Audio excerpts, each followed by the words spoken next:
All right, and we are live. Welcome to another Right Now Writers Group meeting session 35. Wow, we've had 35 sessions. And let me tell you, this is such a great experience. If you need that weekly writing accountability, or you just want to come join some other writers on the screen, come chat all writing as we maybe try to get some writing done together, or maybe we procrastinate a little bit, this is the place for you. So we meet every Wednesday, 4 p.m. Pacific, 5, 6, 7 p.m. Eastern, same time, same place, as we try to help motivate each other and just write. So, welcome to the community. I'm Kaufman, and I'm on a mission to help the writers with the process, lifestyle, and mindset that it takes to be an author. Because let's face it, writing a book, there's highs and there are lows, but doing it together makes the process so much easier. So, come join us because we're starting right now. Now, let me introduce my other friends here. As you can see, we have a couple of our regular writers with us. I'm so excited to have everyone here. I'll let everyone introduce themselves, kicking it off over to you, to Crow first. Yeah, point out Crow first. No, he was very excited to join tonight. Everyone knows me as Chat Soul. Tonight, I'm just working on another fan fiction. I have had the flu this week or a bad cold or something, so I'm not in the biggest writing mood, but I'm gonna make myself do something. Excellent. That is always the vibe, right? We're trying to get ourselves to do something. That's always the goal, isn't it? Well, I feel confident that Crow's going to be able to help motivate you. Oh yeah, after he shreds my arm. All right, Shannon, I'll kick it over to you. Hi everyone, I'm Shannon, and yeah, I forgot you said not doing a full intro, but I did Oh, want to. you can do whatever. Okay, um, What- well, I do have a YouTube channel under the name of SC Houston, and I think the big thing right now for me that's going on is my Kickstarter. It launched yesterday. It is fully funded. And typically, when you get fully funded, you send out like the update announcement. We're fully funded, woohoo! And I was like, I'm waiting 24 hours to see if it changes. And we're now at the 24-hour mark. And I thought, well, we're like within 100 and like some dollars of the first stretch goal, which my story is based off of. It's inspired by the Little Mermaid, and I have a sea witch, and she's actually been in two of my stories now.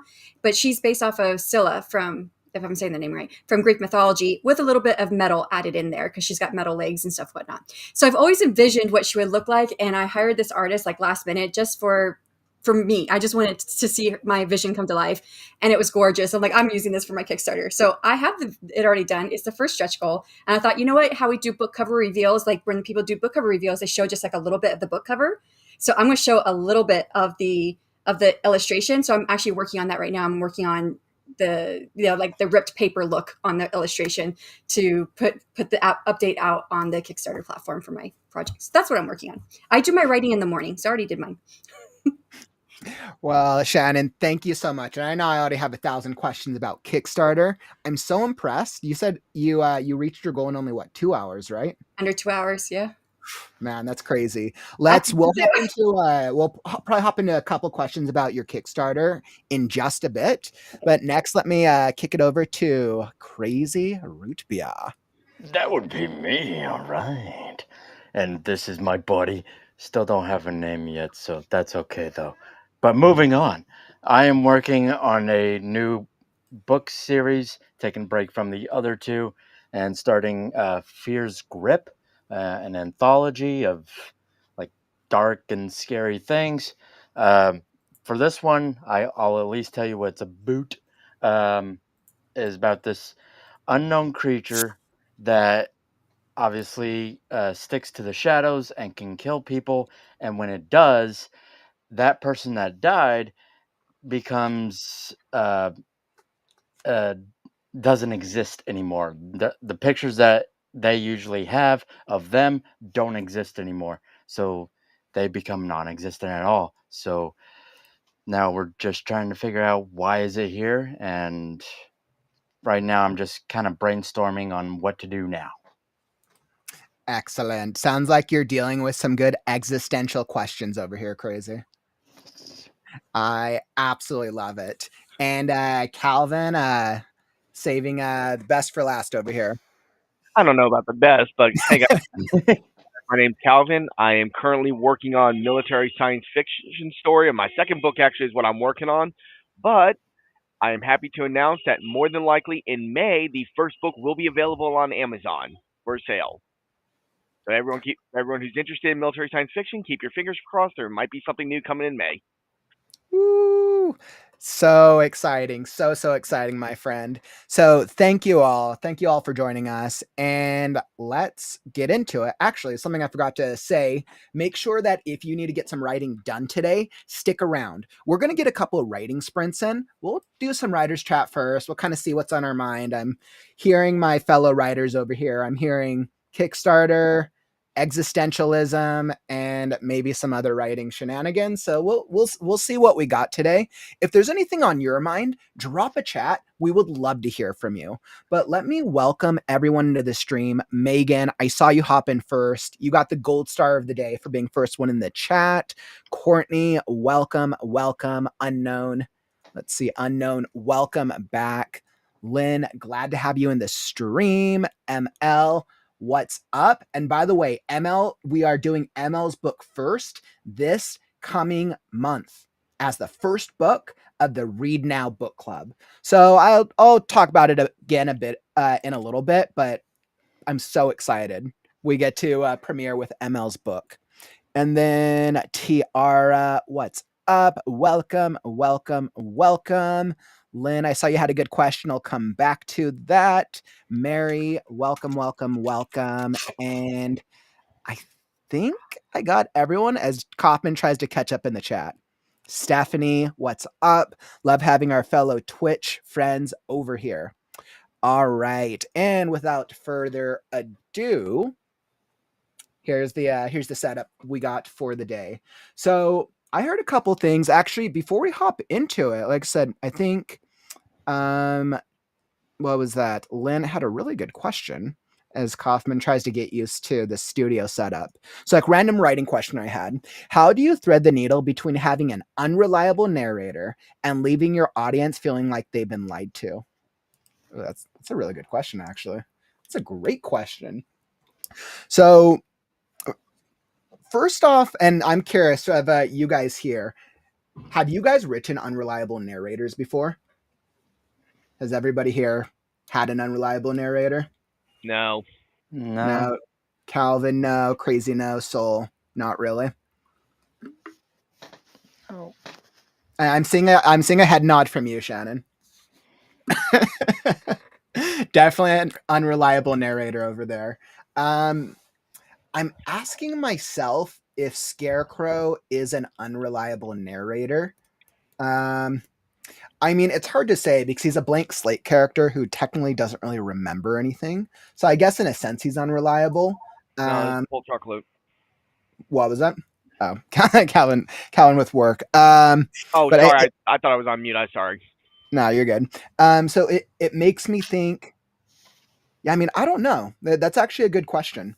If a blank slate character is still unreliable, because usually an unreliable narrator is their sense of reality is warped or shifted in some way, shape, or form. Sometimes mental health, sometimes other external issues. So what they are presenting to the reader is questionable on is that a truth or is that a fact? So then the entire lens of the story can be skewed. Shannon, I think how if do a you? character is a blank slate, they could not be considered unreliable Mhm. because they're not coming from well, for lack of a better word, a bad place. They're coming from literally nothing, so Mhm. they don't have there's no preconceived thoughts of what to expect from them.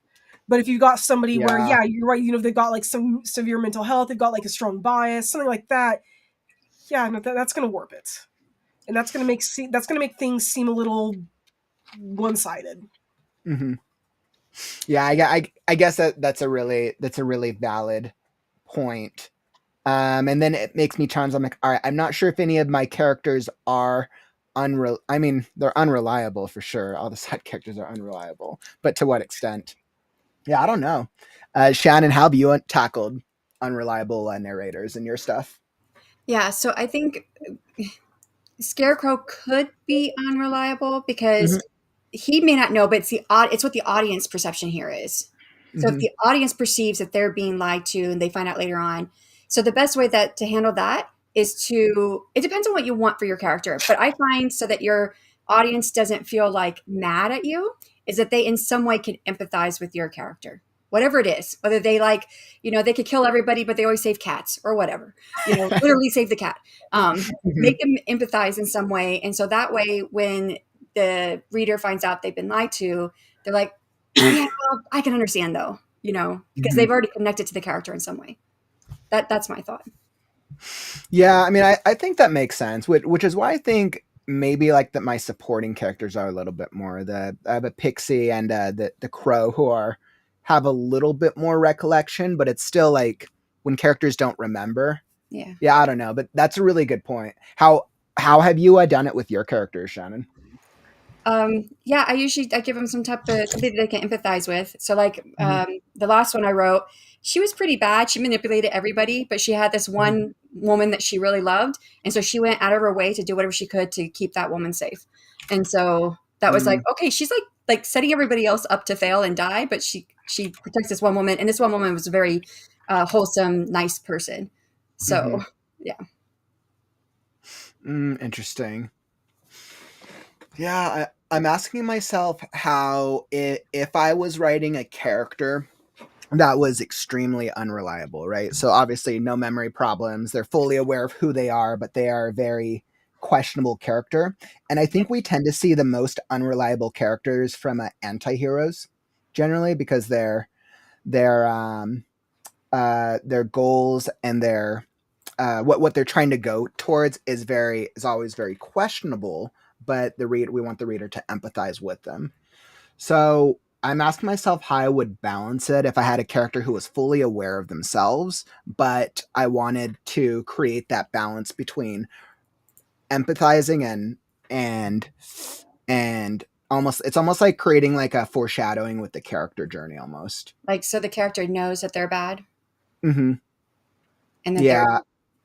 I Those think kind that of even if characters a are character neat knows though. that they're bad, though, if you're doing this where it's an unreliable narrator, they're Hmm. usually delusional in some way. Like they may say, "I make bad choices, but I'm a great person." Yeah, I guess it's a good point. No character thinks that they're bad. I mean, unless like that's like their persona. But most, even like the most evilest characters, think they're doing the right thing. Yeah. That is true. That is very true. Hmm. I really cannot think of many characters, at least off the top of my The head, that perfect example: Darth Vader. Darth Vader does not think they're doing the wrong thing. Mm. Darth Vader thinks they're doing the right thing. They just screwed over the entire galaxy. You piqued my interest. You've spoken my language. I was waiting for that.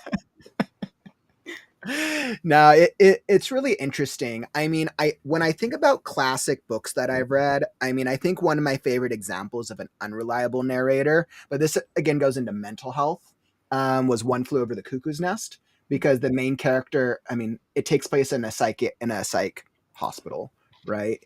And it's made very obvious that the characters are unreliable because of their mental health. But that's like the world that's created. So then what the characters say, you're uncertain if you should believe what they're saying. So then it creates this imbalance, but it works for the world that's created. And the reader is clear on what the promise is of it from the very beginning. And I think, Lynn, that's kind of what my guess is. I think with an unreliable character, I think it comes down to how have you set up the reader's expectation of the character. If it's clear from the very beginning that this character is unreliable, the reader's probably more likely to go along for the ride. So if this unreliable character does something crazy, or if they do something normal, you're like, okay, yeah, it's questionable, but I'm enjoying it. Whereas if it's like a setup and you don't know the character's unreliable, I feel like the audience might then feel deceived. Yeah, that would be. I think that would be my guess. Anyways, in terms of tackling that. I mean, Fight Club. I think that's a good one Oh to yeah. really look at Hmm. and see how that narration is done. Hmm. Yeah, Fight Club's actually that's a really good example. Another Um, example, I think, would be the first, not the second, The first Joker movie, where it seemed like he was getting a girlfriend and all that, but all of that was a lie, and you don't know if the whole thing was either a lie or truth. Mm-hmm. Yeah, that's a really good point. It's kind of interesting, actually. It makes me think of if I want to create a fully unreliable character. I mean, I don't know. Is it? It's fun. It is fun. I'm like, is because you guys have brought up some good examples. Either an evil character. I mean, Fight Club is technically a cult, right? So then we're going like that cult, that cult leader, cult member persona in a sense. Joker, obviously an evil character. Um, yeah, I'm trying to think if there's any like purely like good characters who have been written to be unreliable before, because I'm very intrigued by it. And I guess like maybe if they have an extreme mental health that's prohibiting them, but then you'd have to create a character and be sensitive to whatever mental health conditions you're dealing with as well, of which you would probably want to go sensitivity readers at some point during that process. So yeah, great questions. I'm curious, like thinking about characters, do you guys have a favorite character type to write? Is there like a character, or maybe like you tend to rely on this character type more often? I'd love to hear. I love blank slate characters because I love doing things with memories and exploration of the self. And I know that that's a little bit of a trend in my overall writing. I think I tend to lean more towards characters that are they go through something really bad either before the book starts or when the book starts or pretty soon after it starts, like with Mm-hmm. Kasai, and they end up overcoming it somehow. And it doesn't like the way I've written my characters. Like there's one character I wrote for my Lunarian fan fiction that I wrote some weeks ago. Uh, God, what am I other writing group called? Oh, they compared him to Icarus because he just had Mm-hmm. all this crap happening to him, and it's like he could not catch a break. And after they mentioned that, I actually started looking at my other characters, and it's like, oh, so it seems like all my characters kind of have some kind of trauma related thing going on, at least one issue, Mm-hmm. sometimes more. And then I usually write them kind of going through that, working with it, not working against it, but sometimes it gets worse, but in the end, it tends to get better. Even if it's not Okay. like in the first book, like with Kasai, well, it's still going to get better eventually. Okay, so you feel like you're always developing characters who are trying to overcome a severe type of trauma. Yeah. That makes sense. Yeah, the thing I'm working on tonight actually Mm-hmm. might be one of the darkest things I've actually written in a while. Oh, really? Yeah, the character is honestly the beginning of this. If I Mm-hmm. rewrote it, I could turn this into a book instead of a fan fiction Mm-hmm. because the way it's written so far, there's very little I need to change. Just basically need to Okay. take out the fishmen. um, but the character is escaping from and for people who know One Piece, Punk Hazard. That's the lab that's like near the beginning of near the beginning of the new world. Mm-hmm. Yeah, they do some dark experiments there, and the main character is ends up escaping from it. But Mm-hmm. the first couple of chapters actually describe, sometimes in detail, what happens to him. So, but he's eventually going to overcome this. Mm-hmm. Just not quite sure how yet. I'm still getting there. Mm-hmm. So kind of working through that. Mhm. Are we all working on dark stuff right now? I mean, I think I would consider Last Scarecrow a dark universe. I know crazy your stuff's always dark. Hey, hey, And clearly that's still you're right. working. Let's see. And then Shannon, is your, because I know you just launched with this, you said it was like a mermaid based or there's like a mermaid, is it a darker story or what style is it? It is darker, but it's not as dark as like a dark fantasy romance. Mm-hmm. So I'm like Soul. Actually, my tagline is that I have a passion about writing about characters what is my tagline for writing about broken characters who face adversity to become better versions of themselves? So they're already broken coming into my stories, then they face more adversity and they become better versions of themselves, and they find love along the way. So that's my tagline. And so in this one, it's dealing with autonomy, like loss of autonomy and betrayal. So that could be a bit darker for some people, especially in relationships and whatnot. So but it's not real dark. It's just like morally gray stuff. But it was different for some of my readers. My readers weren't expecting it. Is it because your stuff's not usually like that, that dark? Yeah, I guess it's usually not that dark. I mean, there's always dark aspects to it. Like, I mean, the first book, you have a scene where the mother's beating up the daughter and takes a knife to her. So that got pretty dark. And that was pretty much the beginning of the book. So, and then she rubs ashes all over her because she can't stand her skin tone because she's blue. But yeah. Well, I wonder if it's then because it's just like the general themes that are explored throughout the book. Then maybe that's why there's I think it's because it's my male character in my second book who's the one that is he becomes more controlling, but he doesn't mean to be. He thinks he's doing the right thing, but because my merfolk, they have gemstones, that's the source of their power. But for mermaids, it was done by the metal god long time ago to protect them, but the mermen figured out how to use their stones to control them. So if someone has like control of their stone, they can control them. And that makes the male sense. protagonist gets control of her stone right about the time that her power is terrifying and she can't control it, and it almost killed him.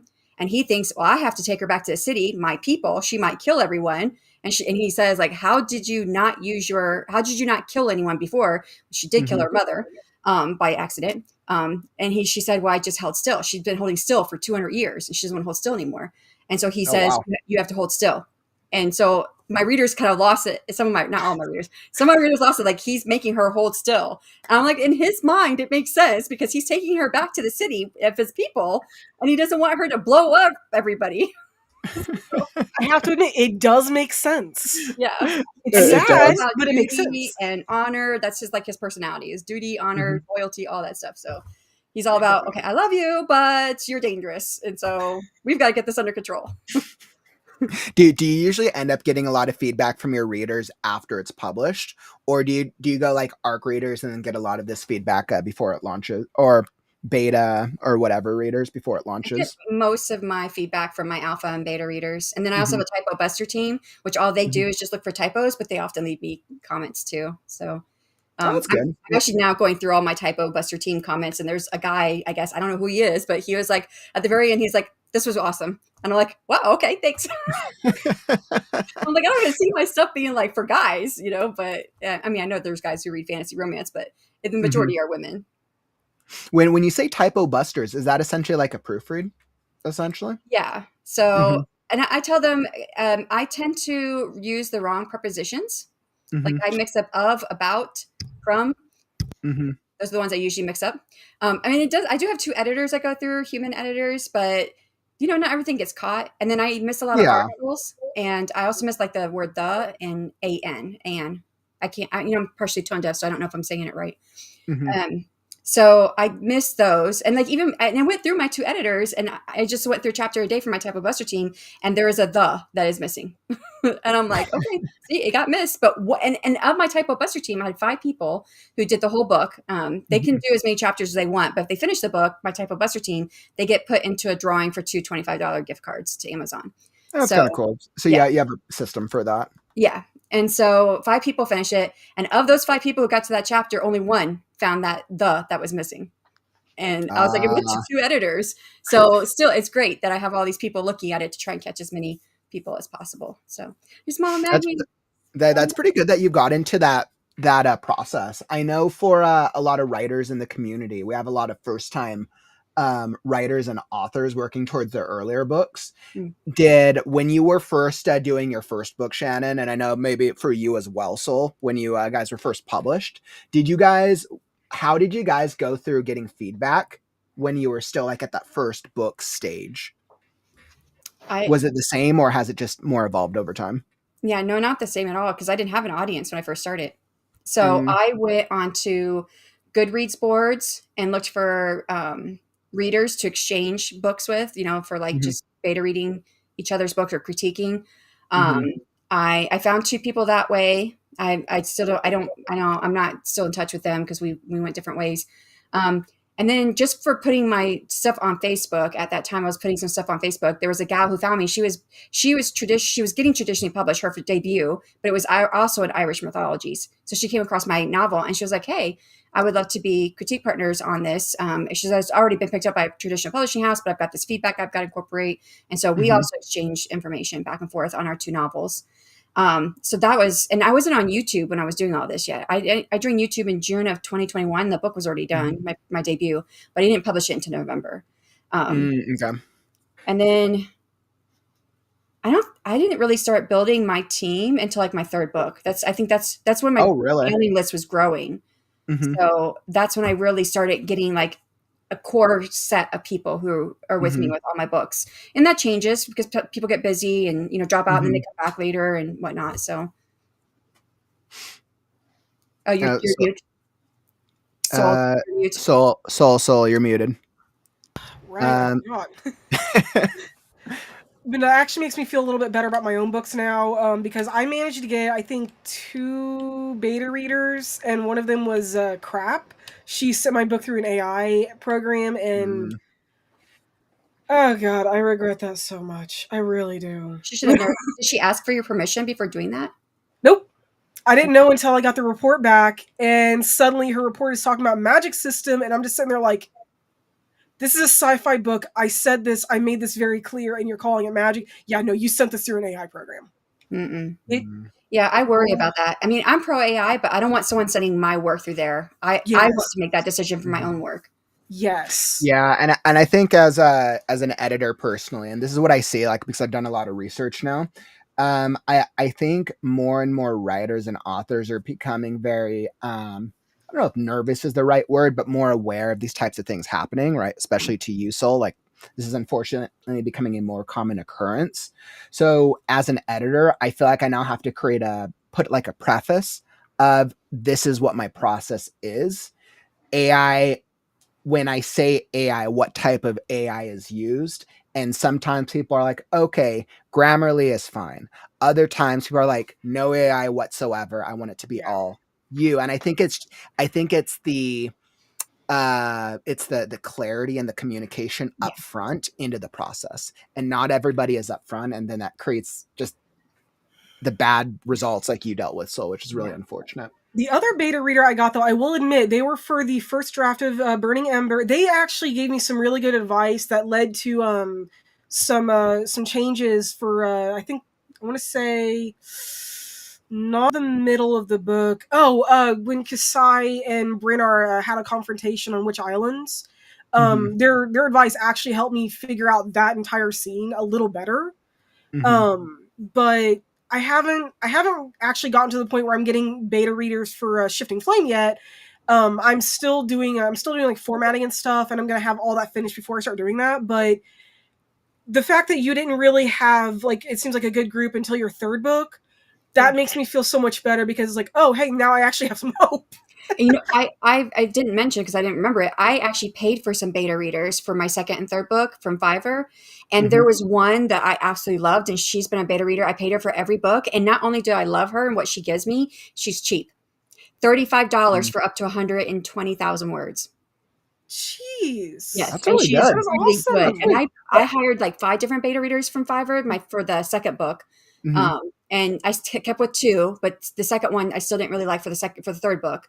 Mm-hmm. But Megan, she's just been awesome, and I've had her for Mm-hmm. every book, so What was the pricing of the other ones over that $100 each. that's what I thought. Because but that's crazy though. It's like $35 for what 120,000 words, which Mhm. essentially that means she has to be reading through this stuff. I mean, probably at a high volume, but then Yeah, that means her hourly that she's making on it is what, it a can't be couple very dollars an high. hour? That's crazy. I know, and she has not changed her prices since I hired her Mhm. back in 2022, Mhm. 21. No, I hired her in 2021. It was at the end because Mhm. I was writing my 2nd book and I finished it at the end of 2021. Yeah, I see things on. I see how freelancers price themselves on Fiverr, whether it's for editing, reading, or any of the other types of services. And then the ones that are really cheap, I ask myself, well, how do you value your time Yeah. in a way that's effective based on industry standards? And I don't know. It's crazy to me. So if you want her contact information, I can get it to you. Yes, that would be very lovely.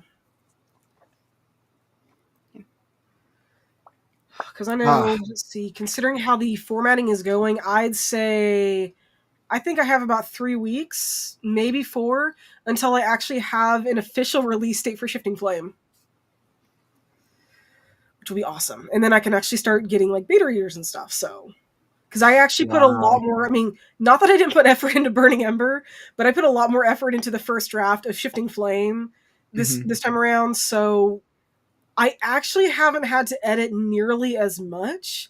Most of what I've actually had to edit has just been like some wording choices. And the Okay, majority of it is actually not too not bad. AI based either. Like I think it's like commas, and sometimes the wrong word. I accidentally typed the wrong word, like I forgot like a T or an H or something. But most of it, no. I actually just read through it myself, and then it's like, oh, I don't need to go through AI. I don't need to use even pro writing aid.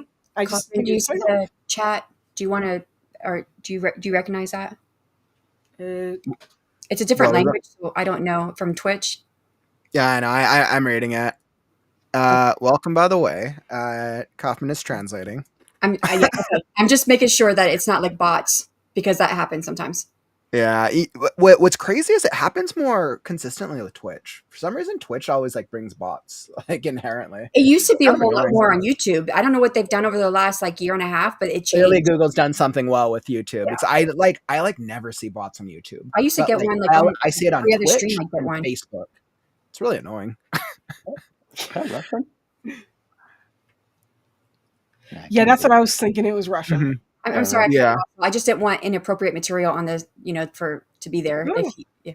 Nah, I appreciate it. I'm just Courtney not. says it's Russian. I don't recognize. Yeah. Yeah, Anyway. that Man. I am. My Mike says I like to read for others. My process of editing is so different from others, and hers is definitely different. She was on my last typo buster team. So, but what she picked out was like stuff that no one else did, but it was like good stuff to make my writing better.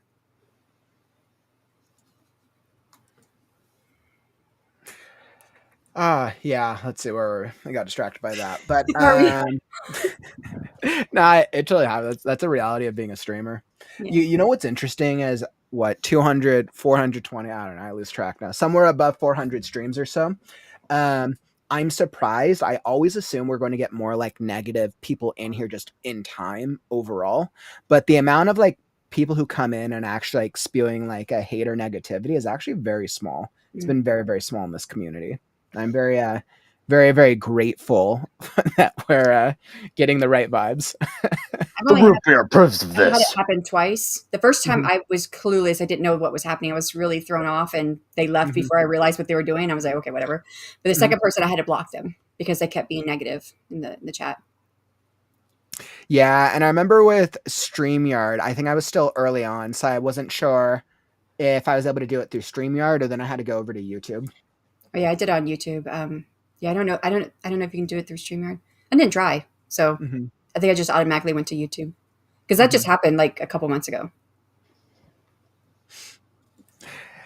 The reality of living in the 21st Well, century. and not like that, I was telling Dale about it, and he was like, "Oh yeah, the bigger you get, the more people you're going to have. They're going to do that." I'm like, oh, "Okay." Yeah, I'm not makes surprised. sense. I'm not surprised. That's why I assume the more that's why I assume as the community grows, right, you'll get more of that, and I think that's just statistics Yeah. because you're going to get more people of different types of personalities. Evie Mux, Richard, right? Right? Eve Mux. Yes, Evie Mux, Richard. Yeah, I switched over to Evie Mux about what's it been? Week, 2 weeks, week and a half. I don't know, week and a half, I think. Yeah, so I switched over to it, trying it out. I like having the chat. I mean, what do all you guys think? Do you guys like the Evie Mux over StreamYard? Yay, nay? Yeah, I haven't seen much of a difference overall. Mm-hmm. Um, but it does seem like it's easier to work with. Yeah, I A was little gonna bit. say it seems Mhm. it's a bit more easier to work with. It's what I've learned from the studios. It's a cross between. It's like in terms of difficulty, it's like a cross between StreamYard and OBS. StreamYard super easy to use. OBS more complicated to use, and it's kind of like in the middle. But I love having the chat on screens. Like that's been my favorite thing in the world. Unless you got someone putting stuff inappropriate in your chat, which that's all I was I know, worried I about know. because you had it on screen. I was like, I don't know what that says, but I know. That's the only downside with like the chat thing is when if you ban people, you can't delete. I guess you could clear the whole. I guess you can clear the whole chat, but you well, can't clear individual comments on it. it pulls it directly from YouTube, right? At least the YouTube side. Not that I don't know about Twitch. So when you They all pull it. So yeah, in pull it any automatically, so it will just show it was delete it, delete it, delete it. So when you block someone on your YouTube stream, it Mhm. automatically deletes It'll everything. what I've noticed is it deletes it from the YouTube chat, but it won't delete it from this chat that shows on screen. Uh, Because this basically gets the data from it, I think okay, after okay, it's yeah, I see what you're saying. because I've learned that before because I've tried to ban somebody Huh. just to test it out, and even though their Poor comment guy or deleted on the girl or platform, what they, was that? whoever it was you banned. Sorry. No, I created an account to test it out Oh, myself, so you did that on way I yourself. could ban it. I don't. I was like, I don't want to just wait for somebody to show up and be banned. I was like, yeah, it's not a nice thing. Um, yeah, realities of a content creator. Welcome to the community.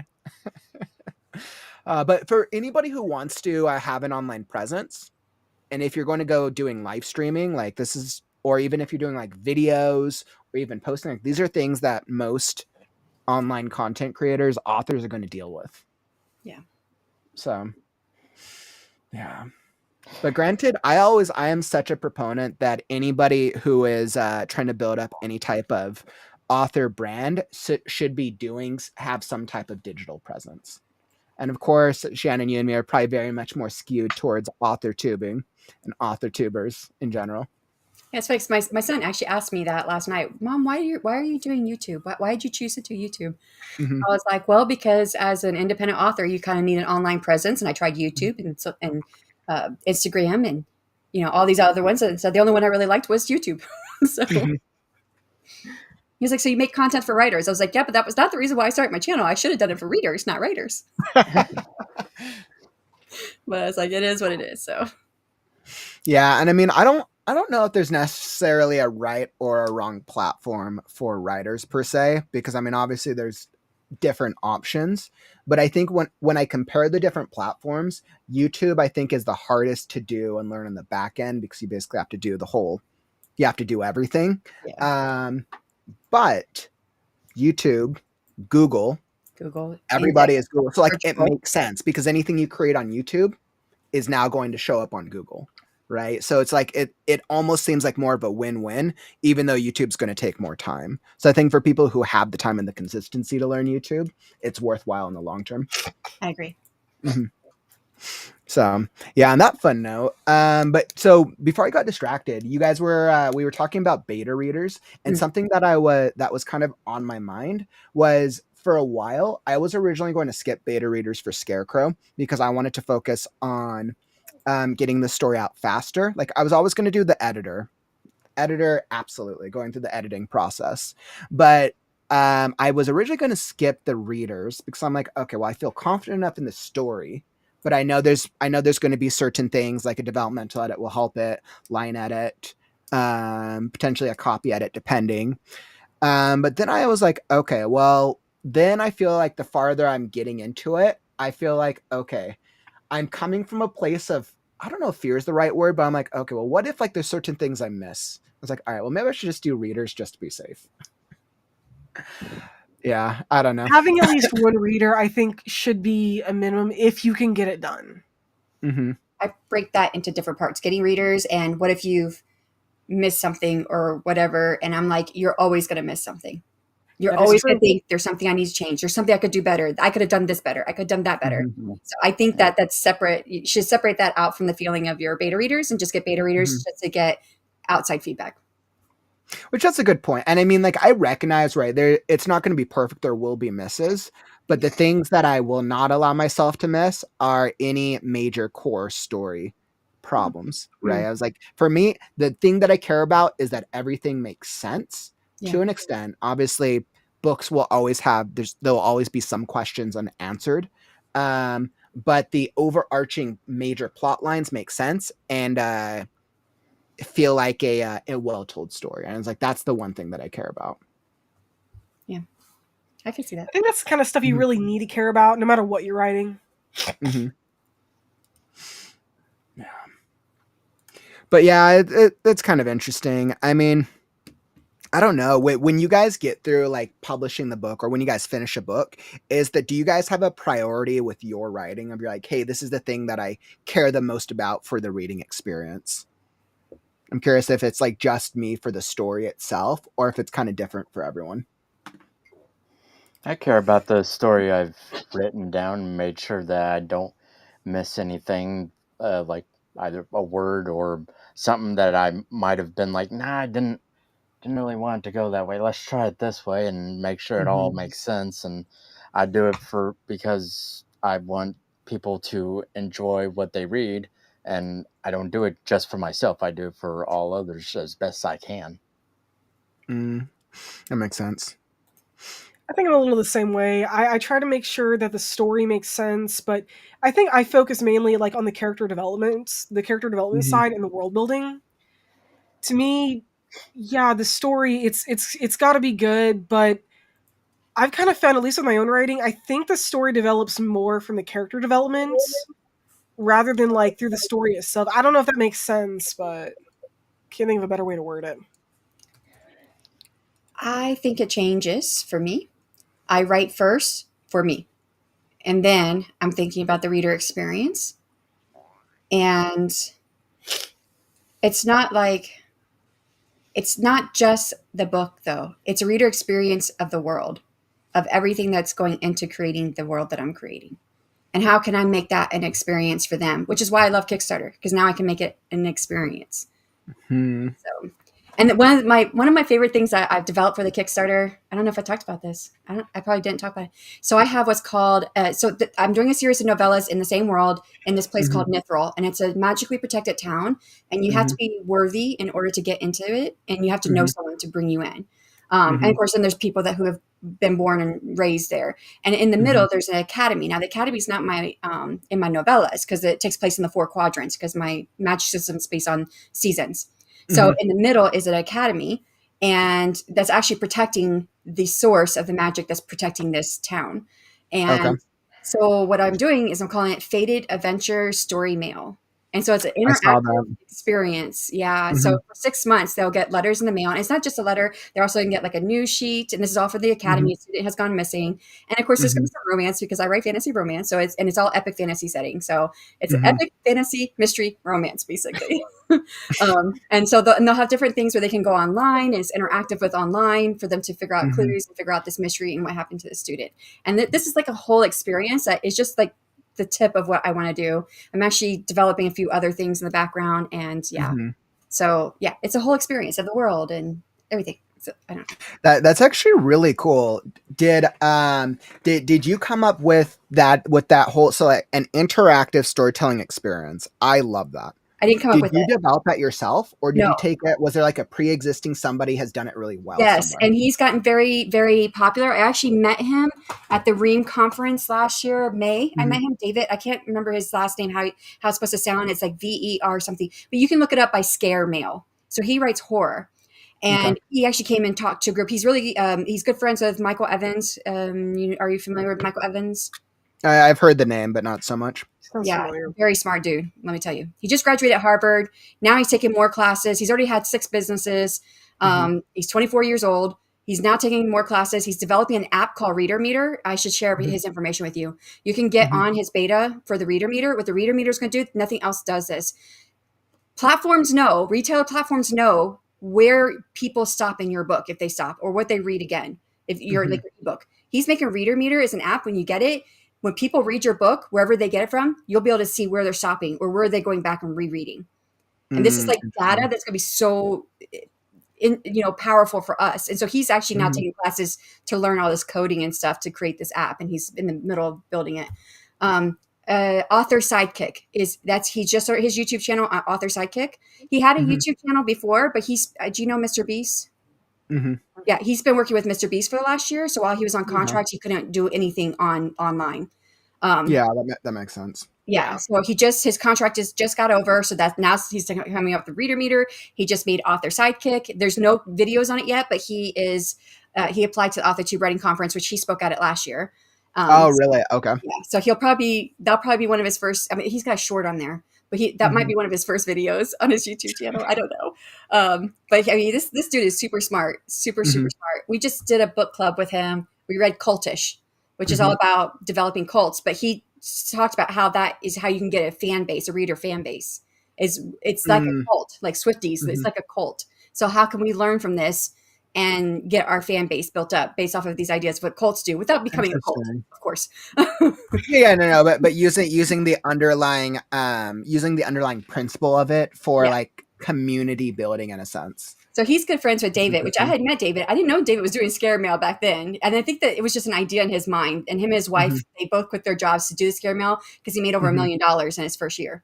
And so he writes horror, and it was two letters a month for a year, and it was Mhm. interactive. And he had a website that it went to, is called scare.me. Mhm. So it's a whole thing. And he came and talked to a group I'm a part of a couple weeks ago. He came and talked to us to tell us, he broke it down how he did it and how him and his wife continued the business and what they're doing with that and things he learned. And I was like, I want to do something like this. And that sounds really cool. I'm like so intrigued by that idea. Yeah. I know that I had considered doing some type of a short story, some type of Yes. short story ML spin-off Claxton's in got it. between the books. Huh? ML Claxton's got his name. Oh, He's David something. Biergutz? Yes. I don't know how you say that.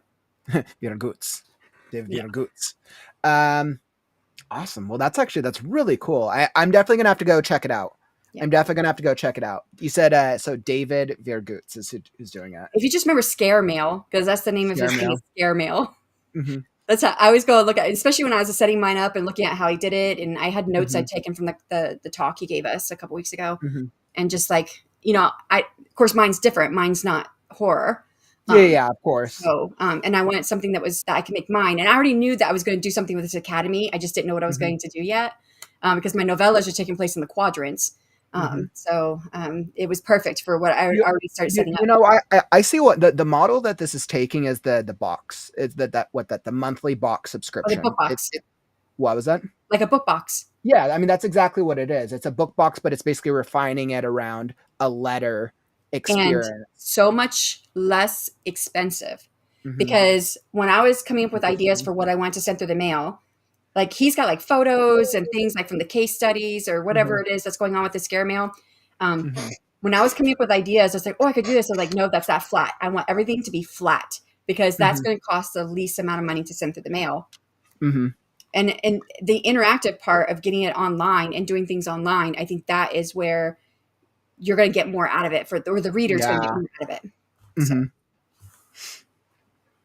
Well, I definitely love this, and I'm wishing you the best of luck with going around this. Like you must have so much on your plate trying to balance everything. Why do you? Oh yeah, I haven't made any. Don't say anything out. But why do you think I'm doing what I'm doing? I know. I'm not going to make an official announcement until the next one. So. All right. Well, awesome. On that note, let's get some writing done, or get some brand development stuff done in general. So I have, let's see, the first one. Where are we at on time? So at 1:55. So we should have enough time to do 2 writing sprints. So we'll do 2 writing sprints. I'll start the first one with 25 minutes, and let me cue this up.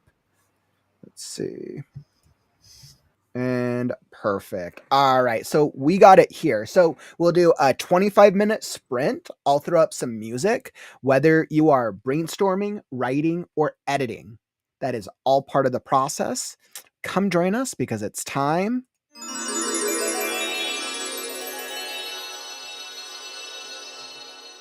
to write now.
Muted. And we are back, Shannon. It looks like you and me are the only ones who survived that sprint. Oh man, were you able to get any work done that time? Yeah, I found some like ripped paper on Pixabay, and so I put that over my Sea Witch illustration that I had done. And then I thought, oh, I really love this if this was my map on top of the Sea Witch and it was ripped to show the part that I want to show. So I'm using the template of the ripped paper to rip through my map right now. So Oh, that's kind of cool. So is it that you're it what is the map for exactly that you're doing? the map is a map of my the continent where the main Mhm. series takes place. Okay, and is this like a physical like product that you're creating, or is the map itself already created, or? Yeah, so the map was created, was illustrated by a creator I found a couple years ago. It Mhm. takes me a long time to do things. So, and I'm a discovery Ah, writer. So I only mhm, knew what was in the north of my map. I mhm, knew the names of different places, but I didn't mhm, know what was going to be in different places. So I said to him, I said, hey, can I come back later and give you like the rest of the stuff on the map once I get to those areas? And he was like, yeah. mhm. So I went to go find him and he was gone. So I had to do it. Um, Wow, that's kind of cool though. That's actually really cool. Sounds like you're at least enjoying the process though yeah, of developing this map. I like, I always say if I was a writer, I'd be an artist. So, Mhm. I like doing artsy stuff. I told you I created the dragon that's on my book cover. Yeah. I know when I looked at your Kickstarter, one of the funniest thing, I mean, not fun, there's like something ironic about it was like there's partially down, and you give the readers like you can buy the option that the illustrator designed, or you can buy Oh my yeah, option, which I like more. yeah. So yeah, that was my one book cover that I used AI with just to make Mhm, a like a mock-up template for what I was going to use, and I really liked it. So for a while, I thought I'm just going to use mine, and then like kind of last minute, I was like, you know what? I used AI in it. People are not going to like AI. Let me just mhm, hire a company, and they created one that was almost like mine. It mhm. was like almost a pretty close version of it, and I'm like, well, I still like mine better. So What is so? Do you end up creating all of the all of like the artwork or all of like the initial designs for a lot of the things that you're launching with the Kickstarter, or do you get concepts from artists? um, So I think the only thing I really created, so my map I hand drew. I had Okay. that done a long time ago. So I gave Mhm. that to the artist who illustrated it. Um, for my book covers, I always made a mock-up and gave it to my cover designer. So Interesting. yeah, but I think that's it. The rest of them I just make image briefs. Hmm. So Yeah, that's interesting. I know for my cover design for Scarecrow, I think I gave them a list of what I envisioned it being, and then let them run with it after that. yeah.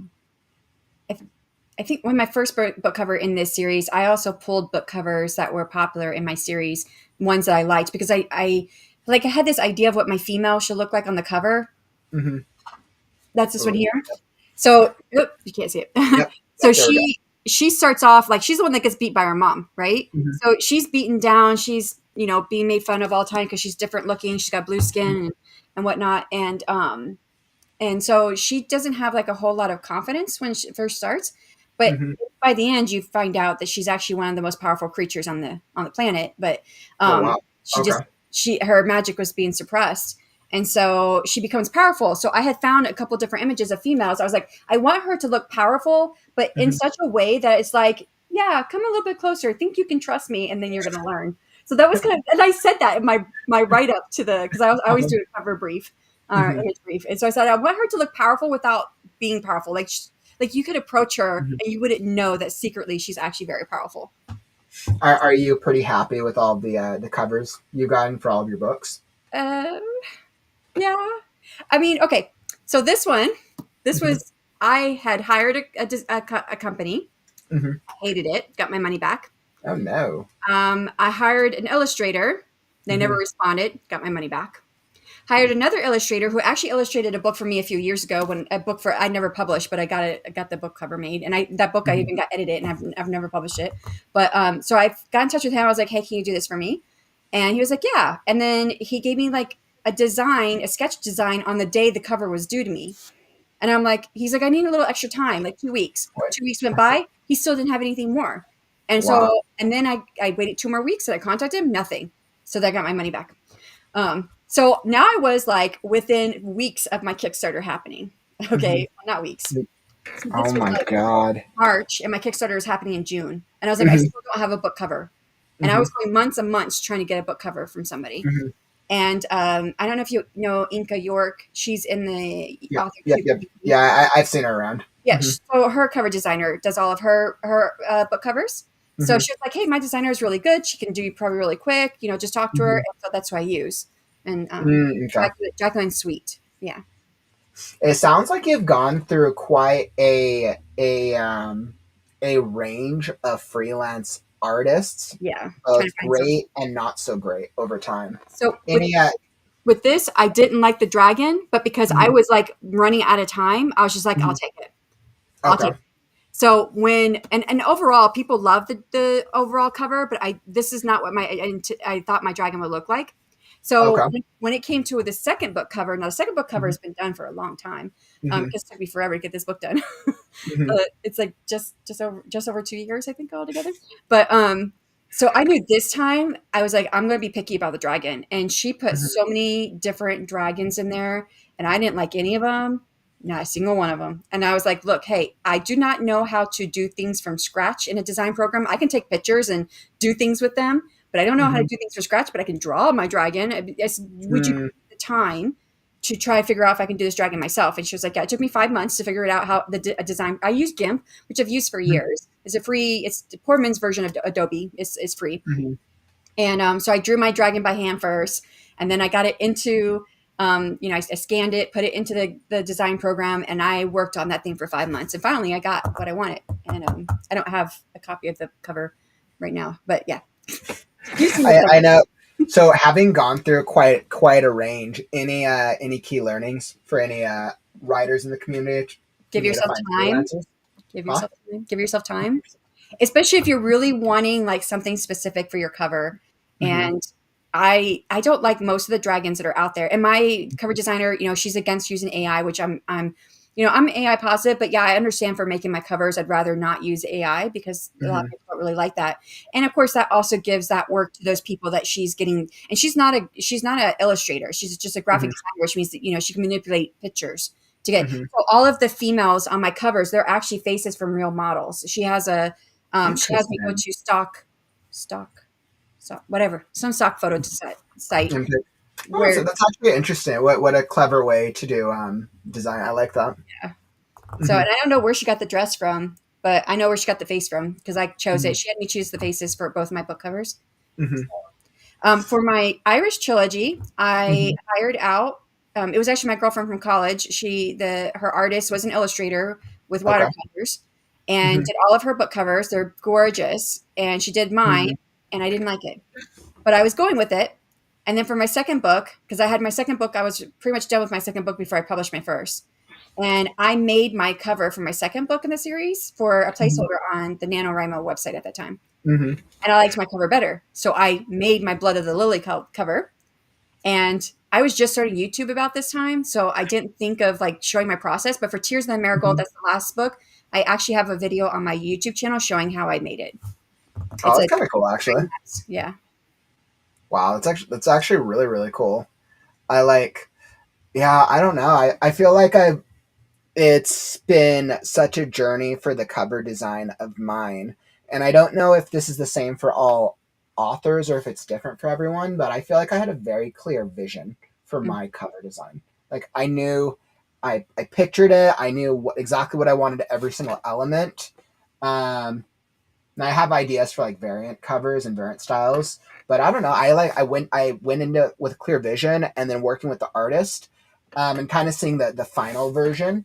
I would say it's like 90% matches of what my original vision was, but I'm it's a sure bit of a process. Adrian. Mhm.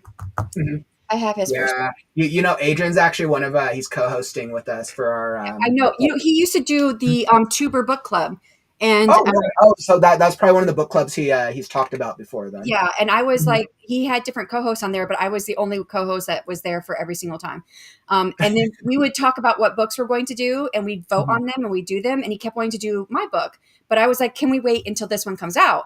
And when it came out, we did the voting, and mine won the vote in the community. And then that's when he stopped doing it. So we didn't do it. Your boy. So we'll have to give I'll have to give Adrian some prompts for that. Like, well, Adrian, what book are you going to be voting on the next round? Probably don't want to read my fantasy romance anyways, but yeah, but Well, I mean, the way that we're framing the book club, and we're trying it because I think that with all our co-hosts, there's about 5 of us, and the one thing that everyone really cared about was highlighting indie authors, which I agree. I think that's great. The thing I cared about was how do I make a book club that is for writers, and like that's the biggest thing because Right Now is really a writing-based brand. And I think the biggest thing was having the space for us to do the author interview in one stream, and then having another space for us to talk about the book from a like writing analytical standpoint. Okay, so we can analyze what works and time what he doesn't. did his. So we would spend 1 to 2 episodes talking about the book, depending on how much we had to say about it. And some books are shorter than others, so we didn't only spend Yeah. one episode. And then the second or third episode, depending on how many episodes it took us to go through our notes, then he brought the author on. And then it was also, so it gave it, and the author could see what we were talking about, but it was a chance for us to talk it out and see what questions we had. And then we'd ask our questions of the author and then open it up for the, he was a really good idea what he did. And I really enjoyed it. So. Hence one of the reasons why I knew Adrian was a really great fit for our book. Oh, but you're talking about the book cover. Have you talked to him about his experience with his book cover? He had a very specific idea of what he wanted for his book cover, and he went through a lot of designers trying to get the one that was going to give him the book cover he wanted.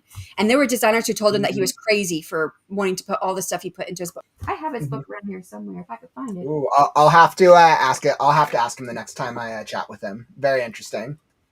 Yeah. So this is it's still got all my notes in it from when we did his book for the book club. So yeah. I know. Yeah. So I know he's like, when I first had him on the stream, he talked about that very much in depth. I remember that cover. Yeah. So yes. And so he went through a whole lot of designers himself. So give yourself time. I got lucky that my designer I found was really, really good. Okay, but so I think my process was like, when I was looking instead of, I basically put out the question on multiple social media platforms for designers and to share their portfolio. And then I narrowed it down and I picked a designer based off their style. Because I was like, I wanted a style, and I was like, okay, well, based off that style, I feel like they have the highest likelihood of bringing my vision to life. And I've been very happy, very, very pleased with this artist. Have you shared it already, or are you just not yet? Where you're gonna do that as a book cover reveal, like stream or yeah. I'm going to be launching the book cover, doing a book cover reveal, and launching it simultaneously with the website, with the author website. I'm just still trying to figure out some of the other logistics and if there's anything I can launch at the same time to make timing work. So I'm figuring out some of the logistics. Here's something I didn't learn until I shared my book cover.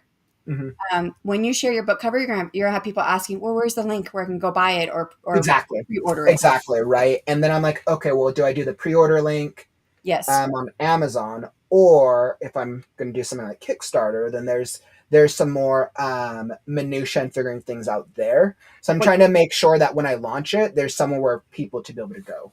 Yeah. So on Kickstarter, you can get your pre-launch page up, and they say it's good if you can have it up to 6 months. That is like the best that you can do. Like even if you do a few weeks, that's better than nothing. You want to get your pre-launch page up. To get your pre-launch page up, you have to get your Kickstarter approved. But this could vary. Since it'll be your first Kickstarter, like my second Kickstarter, I barely put anything into my Kickstarter and got it approved. It was not set up in any way. I had placeholder stuff everywhere. But someone, so I had the 2 authors on my channel yesterday, and they talked about how they kind of just put some things up too, just as placeholder stuff, and it got kicked back. But you don't really have to have a lot. You could like just have like one tier and do like the paperback, and then write some copy. If you have some copy already for your blurb, your book description, put that in there, put some images in there, and then just push it through to get it approved. And you're not launching it; you're just getting it approved. Once you get it approved, then your pre-launch page can go up, and then now that's where you get your link for people to follow. Get with me before you do your pre-launch link, because you have to do things in a certain order. And if you do not do it in a certain order, you're going to get a pre-launch link that is a gobbledygook. I'll be like, who do I know who's able to get their Kickstarter funded within the first 2 hours? I've been networking with a number of people, and it's like I know nothing about Kickstarter. I know I'm sure I'll make mistakes, but I feel like ask as many questions, learn as much, and minimize the chance for mistakes. So I absolutely will before I go into it. Yeah. 100%. But yeah, so that way, if you've got your book cover, when you do your pre-launch page, a lot. I'm trying to think. Is it classified fantasy, or is it dark fantasy, horror fantasy? What are you classifying yours as? You know what? It's interesting because I've gone back and forth on the dark fantasy a little bit. I'm like, all right, well, will readers think about dark fantasy? When I did the original research for it, I think I narrowed it down to dark fantasy action adventure. That's a lot. But I mean, like, because then I'm like, okay, well, let's just make it an action adventure. But it's it's like an extremely dark world. But I'm like, okay, well, let's just make it dark fantasy. I'm like, well, it's not because it's an action adventure. So it's like the story is very equally dark and action adventure. I'm not sure if I should categorize into one of the two things. I I keep would going check back out Kickstarter. See what, because Kickstarter doesn't really have like genres on Kickstarter. You pick publishing, and then you pick fiction, and then there's not really any genres, but you can search by genre. So interesting. Okay. yeah, so if you search by genre, you'll see what people are publishing in that, and then see where your book falls in that range. And I would definitely go off of what your book cover is going to look like, because you're going to want to look like you belong to that group in there. I doubt you're going to find dark fantasy, adventure, action adventure. Like if you put that into Kickstarter, I don't think you're going to get like a lot for that. So too much of a subgenre. Yeah, because the fact they don't even have genres on there, so I think it's gonna be hard to find something that someone would have to have called their Kickstarter that, and you might get one or two, and then you don't have much to research off of. Yeah, what I would probably do is I'd probably research which ones are which of the genres in fantasy are trending, and based on like which ones are coming up, and then probably target one of the two based on it. Yeah. And then in the description, I'd be like, well, it's elements of these other genres. So based off of whatever you research, look at what they do. I would say probably about 95% of the genres, and I think fantasy, any type of fantasy falls into this. Your book cover is in your cover, your Kickstarter cover, which is that's your pre-launch like image. Which they just changed it, where now you have your pre-launch image and you can have some copy below it. With the copy below it, that's brand new. That just came up a few months ago. So and so and then now too, some of the pre-launch ones, the video is playing. So if you've got a trailer, I would put that in there too. So but at the minimum, I think you need your book cover. If you're going to do a book cover launch and you're doing it with a Kickstarter, you're going to want to do it together. So when you launch, you do your pre-launch page, and you're showing the world what your book cover looks like. You're also doing it in conjunction with showing everybody what your book cover looks like. Does that make sense? Yeah, that totally makes sense. I was like, I haven't even thought about doing the book trailer yet, but I know that's another thing that I need to create. I'll put mine together. Like, oh my God, did you see? Oh, you haven't seen my book. I put it together yesterday morning, but my editing programs, Hit Film Express, they stopped supporting it. It's made by Hit Film, and I would click a button, wait, click a button, wait, pull the image over, wait. That's so funny. 3.5 hours to make my trailer, and I was like, it could have been so much better, but it did come out pretty good, so I was happy. Okay, that's good. I know I'll have to go back and check it out. I think when we talked about it the other day, I think I went and checked all the tiers. I was like, wow, I love how many you've done there. Yeah. I was like, wow, no wonder you're so busy. Yeah. If I can help you with anything, let me know. I like helping, so. Oh, well, I really appreciate that. I am once I've figured out more of the dates and the logistics that I'm trying to figure out on the back end, then that's when I'm going to set the actual dates for things. I'm also trying to push myself in getting through a Scarecrow at a faster rate. I don't think I feel comfortable setting a date until I like feel confident and how far along I am in it. That makes sense. Do you see yourself doing more in this world with Scarecrow? Yeah, so it's definitely and when you say more in this world, do you mean in as part of like the series? or more expanding outside of the core series? I'm thinking more along the lines of Scarecrow, the character himself, or other characters like him. Yes, yes, yes, yes. I have yes, yeah. It's there's actually some really cool things that I have planned that I'm still brainstorming and thinking through. Um, but we'll talk about it offline because there's some really cool things that the one thing that I love is surprises and yeah. So I have some cool ideas in store I was gonna for say how I've I been can like doing. having ideas in my mind since we talked about scare mail, and I was thinking scare mail, scarecrow. I was like, I was having all these ideas. I was like, oh, you could do something really cool with this. I think I could actually. Yeah. Um, let's see. I know I wasn't paying too much to chat, but I know I saw ML was getting stuck with. I know he said during the sprint he was trying to type, but he went down the scare mail rabbit hole. Oh no, it's a really cool idea. I mean, and it's so new Mm-hmm. that I think people could like make their own version of it and do well with it. Mm-hmm. And then I know ML asked us a good question. I saw it pop up a little while ago. But I know he asked, what is everyone's take on the illustrated book covers on adult books? Do you mean adult books like in like rated R, sexy, Mm-hmm. smexy kind of adult books? Or are you just talking about adult books versus kids books? Yeah, ML, well, be happy to answer that. Just clarify the question. Yeah, because I wasn't sure if he meant like illustrated on like spicy type adult books or illustrated on anything above young adult, so anything that I guess that's not young adult or lower. Yeah. So I would say just clarify on that one. Let's see. Janine, you're like, I'm thinking about dropping a critique partner. Their comments are just not super great, even if they are helpful. Oh. I just did that with my last book. I had lost my first critique partner who I've had for years because she got Mm-hmm. busy at work. So then I found it was one of my beta readers for my first Mm-hmm. book. She was awesome, and I was like, "You would." She's also a writer, and I was like, "You'd be great if you want to do this." She'd never done it before, but her comments were so demotivating. And we've been Mm-hmm. friends for years. She was my accountability partner, so we text each other, "Hey, I've written today. What have you written today?" So we Mm-hmm. would do that for a couple of years, and it got to a point that no matter how much, remember I told you how my male character becomes kind of controlling. He thinks he's doing the right thing, but she Mm-hmm. hated him after that. And no matter what I did, no matter how I tried to revise it, she hated him and she was always going to hate him. And I Mm-hmm. just said, hey, I think maybe this is not the right project for us to work on. And that's what I said. I said, maybe Mm-hmm. stop. And I said, this is demotivating me. And I really would love and appreciate your comments for a work that you enjoy. And Mm-hmm. she got mad at me and we haven't talked since. Aw. Well, I I think what can happen, and just hearing from what you're saying, I think sometimes we can start off with the right people, the right partners, the right individuals. But I mean, like any relationship in life, people change. Yeah. And I think sometimes when we evolve as writers and we're in a different place, the people we're working with don't always evolve or they're dealing with their own stuff. And I think sometimes it's seems like maybe Janine that you're in a maybe it's like a sign where it's like time for change.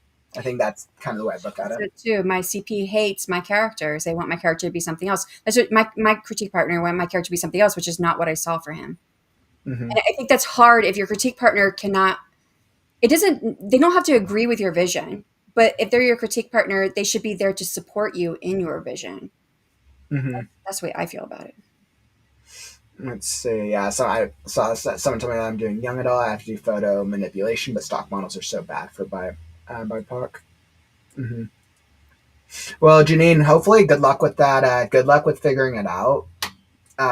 It sounds like you'll probably have a better experience once you get it Um, situated.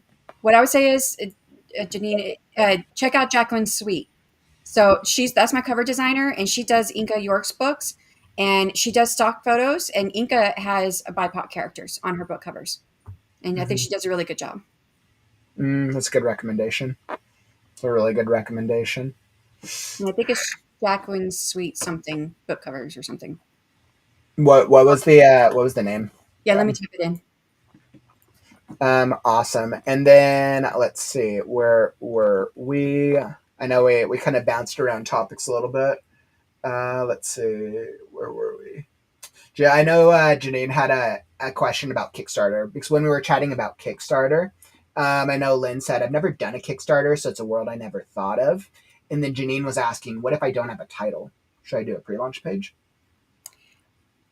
You write, yeah. So you write young adult. What do you write? Young adult. What did she say? Let's see. I wanted to say that Is it with because I always mix up the. I think it's middle. No. young adult something? Yeah. Actually, I think it is young adult. If it's young adult, I'm assuming with the stock photo stuff. Mm-hmm. Yeah, Oh, yeah, it is young adult. Mm-hmm. okay. Sci-fi fantasy. Okay, science fantasy. Okay, good. That's what I was thinking. It was science fantasy when they told you that it was stock photos. Because yes, young adult not science, fantasy books covers tend to have the stock manipulation. Um, Mm-hmm. so yes, they tend to show their book covers in their cover photo. And to have a book cover, you would need um, title, but I don't think you have to. I've seen a few of pre-launch pages where it was like some really great artwork. That was the cover. And psychology here. This is what I learned from Rosa Nolte, who's done, I don't know, probably near 100 Kickstarters. He does one every few weeks. Um, Wow. yeah. Wow. So he says from his research, what he found was that when you have the cover art with people on it, Mm-hmm. you want at least one of them to be looking at the viewer. And those seem to get the most followers and the most clicks. When there's a cover art with with like any type of character. Yeah, I mean, if you just have, and he said even it works if it's like an animal character. So say if you have dragons, so have the dragon looking at the viewer. Interesting. So that did better than someone looking off, somewhere else. So I made sure I did that with mine. Interesting. Yeah. Interesting. Yeah, but that's actually really good to know. I mean, I know for fantasy specifically, the characters almost the trends are very similar with romance too, but where it's always a character in some type of pose or actiony pose. Fantasies tend to have them more in an action pose. With her last question, you think BIPOC characters might lower your chances? No. Kickstarter is made as a platform so even though there's no genres, right? And so I said it's easier if you can put your book into a specific genre to search Mm-hmm. and to kind of be in that same place. But Mm-hmm. even if you look in that genre, you're going to see some new things you've never seen. Kickstarter is a great place for creators to come who have something slightly different than what's in the marketplace. Does that Mm-hmm. make sense? Yep. Yeah. Yeah. And I mean, I think when you guys think about how Kickstarter's origins and what it was really designed for was board games. Mm-hmm. It was like very much like for very nerd like board game. I think the original like years of Kickstarter was board games and films. I think like certain like films or TV shows. I think like in the OG days. I'm not sure about that part, but I'm just saying I don't know the information. Sorry. I know about the board game part. I don't know about the other part. But and then that is something to keep in mind too. Is that Kickstarter started on physical products, so you want to always make sure you offer physical products. There are a lot of people that do audiobooks, and I would say 2 years ago when I was doing my research, there was very few audiobooks that were getting funded because it's not a physical product.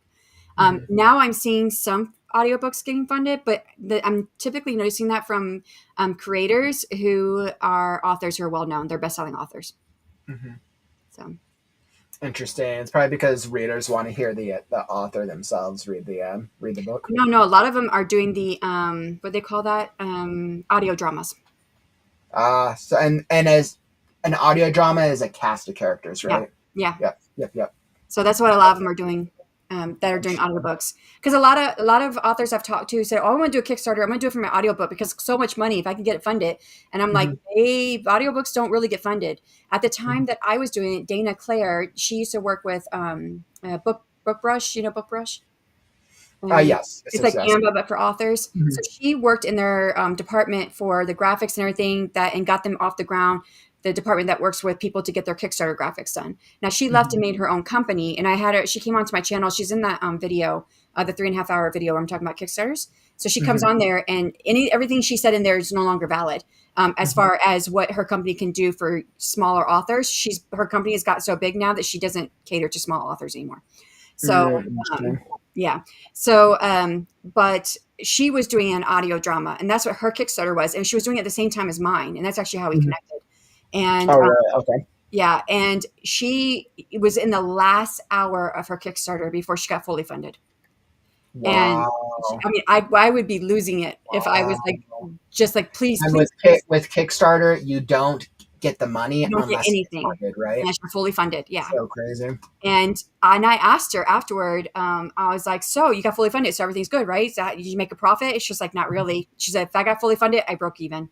And so she put all that time, because it's a lot of time. It's a lot of work to do a Kickstarter. All that time and effort and getting these things put together just for her to break even. But I Yeah. mean, what I would say, because someone said they had not thought about doing a Kickstarter.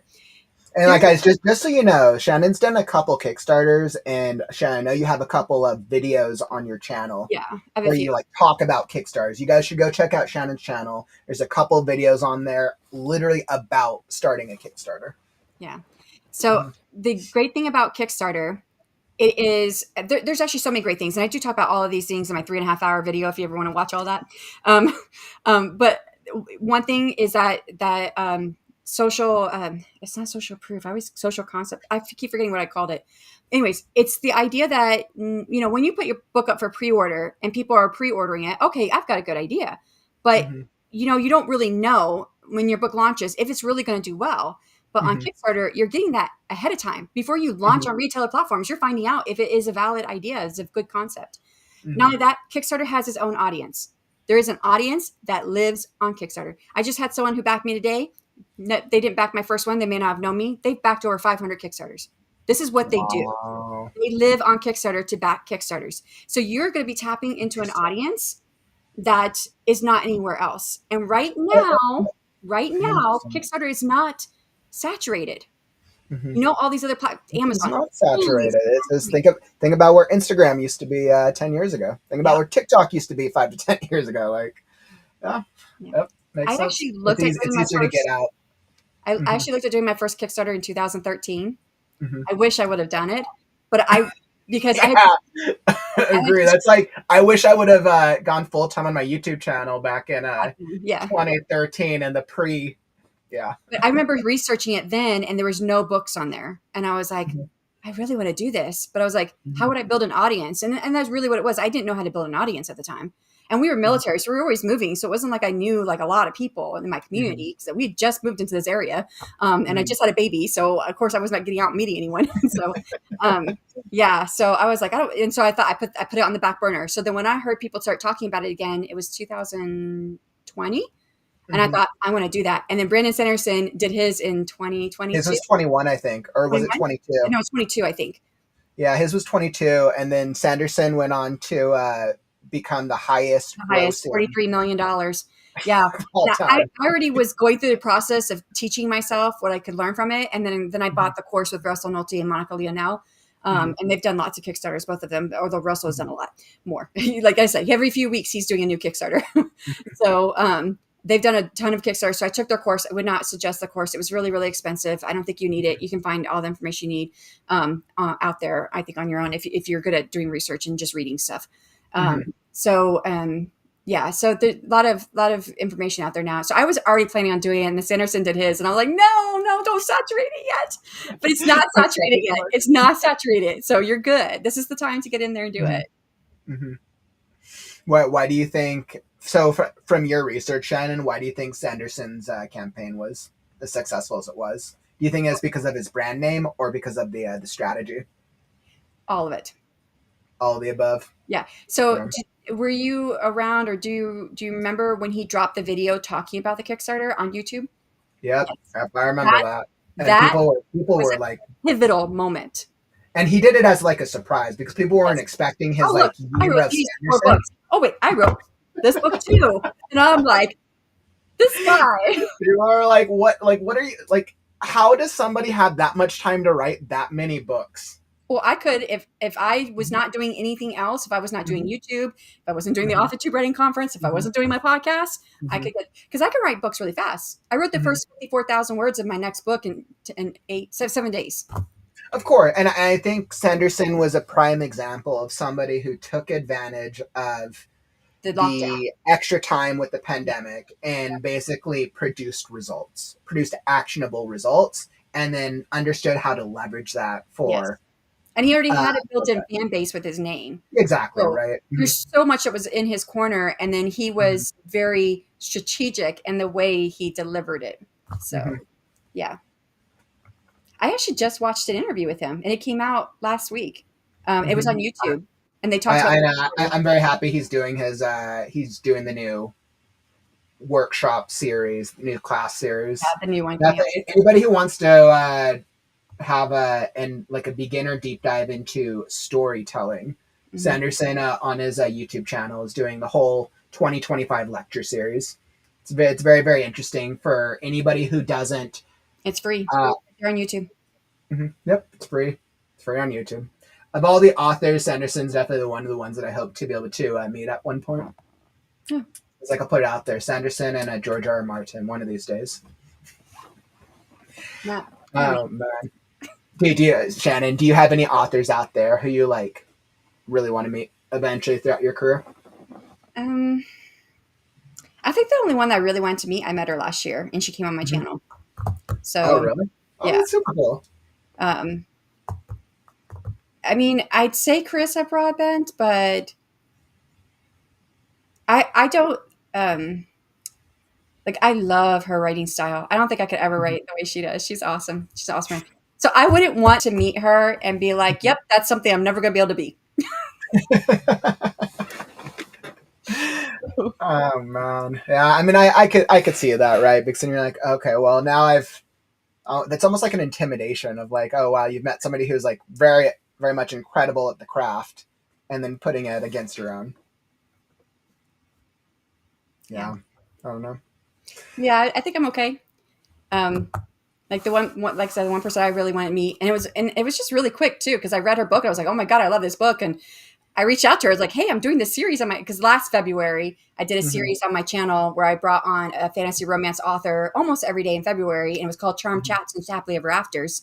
And so brought them on, talked about their book. I made sure I read at least part of their book before they came on. Talked about their book. We played a game. They got to choose a game, and I had like 5 different games, like Pictionary but fantasy romance style, Mad Libs, fantasy romance style. Cool. The game everyone loved was what was it? Would you rather? Yeah, it's like would you rather? So would you rather go to a ball with a vampire that nobody knows and Yep. or be with the So we did the audience loved that game, and then we did a writing sprint. And so I had just finished reading her book and I loved it, and I was like, yeah. So I reached out to her. I was not expecting because I reached out to her and I reached out to LJ Andrews, who is actually kind of big too. And I did get a response back from her PA, and she said, I'm sorry, but she's busy at this time. So I was like, oh, that's kind of cool. I got a response. But if you don't ask, it's always a no. So this is how I got the AuthorTube Writing Conference going, because I just asked people. Yep, that's the I completely agree with that. Yeah. There's always so much fear out there of for people out there who are just asking, and like you said, the worst you can get is no. Like no response, which is like, okay, you can make that no response anything you want. You went to spam. So there you go. So, I know that's like they just didn't see it. They didn't see it. Yeah. So when I reached out to her, and she was like, yeah, I'd love to come on. And then she invited me part of her Discord group and stuff. And she does lots of like cross promos and stuff in there. It's really cool. So yeah, you should do it. You should always reach out to people. Yes. On that note, I think that's an excellent conversation ender to end off on our writers group. Shannon, it's been a pleasure having you join me this week. We started off with 5 and we ended up with 2. Oh, I'm glad I stuck it out here with you.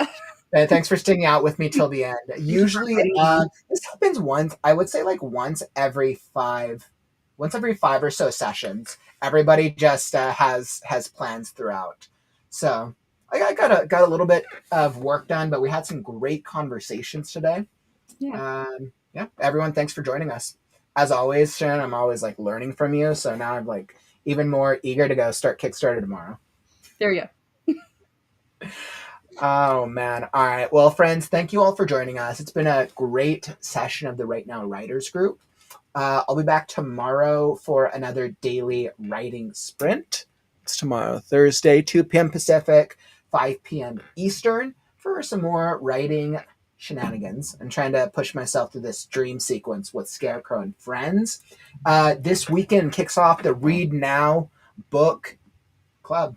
It's very exciting. For those of you who want to become Read Now book club members, we're kicking off with ML Claxon's Paranormal Fantasy. It's going to be very, very great. Definitely subscribe and join to become a member. Link down in the YouTube description below. We'll be making the announcement and kicking it off on Saturday, March 1st. And that's all that I got for you, my friends. Shannon, you. For anybody who wants to find you, where should they go? Yeah, so I have a YouTube channel under the name of SC Houston. I would love it if you're able to check out my Kickstarter. It is, I don't know, I didn't give you any links, did I? So yeah, I don't think I gave you links. At some point, I was like, It's like I knew I wanted to do this, and I kept forgetting, and then you reminded me, and then I reminded you, and then you reminded me, and it's like. Let's see. Well, you know, when I type in SD Houston Kickstarter, and it's the first Google search result, so that's great. But you've been there, so maybe it could your cookies. Oh, that's right. I should have tried out the incognito to see if it still would have worked. It's fantasy romance, epic fantasy setting. It is, a bit inspired by The Little Mermaid, but it is a darker retelling, and not exactly. I mean, there's parts are definitely pulled, and I pull a lot from the original Hans Christian Andersen version. And of course, and it's epic fantasy quest, and there are gods and world-ending consequences. So if you like epic fantasy, you'll love it. And it's called A Curse of Wings and Gems. Oh, you put it in there. Thank you. Yeah, I just dropped it in the chat for everyone. So so if you want to check it out, and if you like that, if you like fantasy romance. All right. Thank you so much, my friends. But unfortunately, this brings us to the end of the stream. Don't forget, words are wind, but stories are forever. I'm Kaufman, and we'll catch you on the next stream. Take care, writers. Right now. Right now. Right now. Right now. Right now. Because it's time to write now.